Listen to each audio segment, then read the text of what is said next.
Hello धनमणीस happy Saraswati Puja to you आपण मैंने जमती कि जानी थे संडे थिला आमर सरस्वती पूजा तो आम घरे मध्य गोटे सरस्वती पूजार आयोजन कर कारण मो मामा किसी गेंडू चेंडू को ट्यूशन करे तो आम घरे भी सरस्वती पूजार आयोजन कराइला। एही सरस्वती पूजार मुख्य पुरोहित भाव आम नियोजित करूँ आमर प्रिय शांति दास को चिन्ह ना चिन्ह दौची।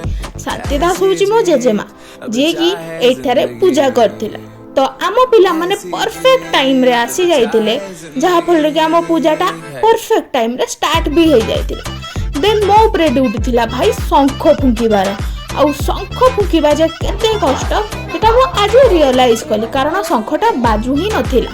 देन शंखटा को जेणा तेणा प्रकार शंखटा को बजाई तापर आमर पूजा को आमे करथिलु समाप्त पुष्पांजलि दे। पुष्पांजलि दे सारला परे आम पिलांकु मिली जाइथिले तांकर फेवरेट थिंग भोग से माने ता खाई चली गले घर को।